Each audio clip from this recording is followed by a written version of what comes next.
इसरो की राष्ट्रीय स्तर पर आयोजित वैज्ञानिक सिविल चयन परीक्षा में छत्तीसगढ़ का डंका बजा है। इस परीक्षा में दुर्ग के पद्मनाभपुर निवासी सृष्टि बाफना ने पहला स्थान हासिल किया। सृष्टि के पिता मोती बाफना पेशे से कारोबारी हैं। वहीं छत्तीसगढ़ का नाम रोशन करने पर सीएम भूपेश बघेल सहित कई हस्तियों ने सृष्टि को बधाई दी। बचपन से ही मेधावी छात्रा रही सृष्टि ने दुर्ग के महावीर स्कूल से हिंदी मीडियम में 12वीं तक पढ़ाई की है। फिर पीआईटी दुर्ग से सिविल इंजीनियरिंग की डिग्री लेने के बाद आईआईटी दिल्ली में एमटेक किया। सृष्टि का यूपीएससी की इंडियन इंजीनियरिंग सर्विस की परीक्षा में भी इंटरव्यू हो चुका है। सृष्टि से बातचीत की संवाददाता अनुभूति।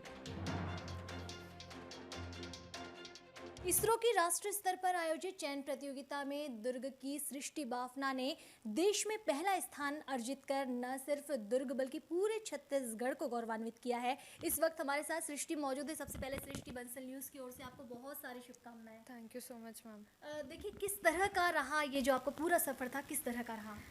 मैम, इसरो के इस एग्ज़ाम में जो साइंटिस्ट इंजीनियर की पोस्ट सिविल के लिए होता है उसके 2 फेजेस होते हैं। पहले एक रिटन एग्ज़ाम होता है और वो रिटन क्वालिफाई करने के बाद एक आप इंटरव्यू फेस करते हैं और फिर फाइनल होता है। तो अब उस फाइनल उसमें मेरा सिलेक्शन हुआ है। तो मैंने कॉम्पिटिटिव एग्ज़ाम की तैयारी एमटेक में ही शुरू कर दी थी और तब से कर रही थी।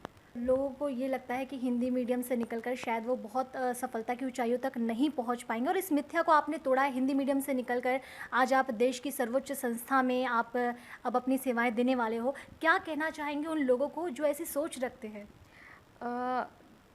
बस एक ही बात कि हार्ड वर्क का कोई रिप्लेसमेंट नहीं है और हार्ड वर्क करके आप बिल्कुल अचीव कर सकते हैं। आप हिंदी मीडियम से हों, आप छोटी जगह से हों, आप किसी भी जगह से पढ़े हों, बस टाइम का डिफरेंस हो सकता है, शायद आपको टाइम ज़्यादा लगे या but in the and hard work करके और कंसिस्टेंट रह के अपने काम में आप बिल्कुल अचीव कर सकते हैं।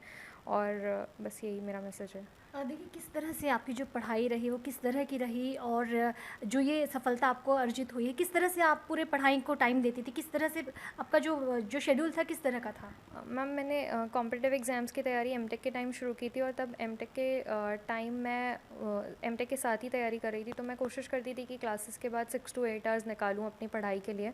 और कॉम्पिटिटिव एग्ज़ाम की तैयारी में एक इम्पॉर्टेंट पॉइंट है कि आपको बहुत एलैबोरेटिव अप्रोच रखनी होती है। आप सब पढ़ना होता है आपको, ऐसा नहीं कि आप ऊपर से पढ़ें। पेरेंट्स का कैसा सपोर्ट रहा आपकी सफलता में, और वो बच्चे जो तैयारी कर रहे हैं और आपके जैसे किसी सर्वोच्च संस्था में जाना चाहते हैं, उनके लिए किस तरह का मैसेज होगा? पूरी फैमिली का और मेरे सारे बहुत फ्रेंड्स का बहुत ज़्यादा कंट्रीब्यूशन है। तो मैं बहुत बहुत थैंक यू बोलना चाहूँगी उन्हें। और ये सक्सेस उनकी है, ये मेरी नहीं है, ये उनकी ही है।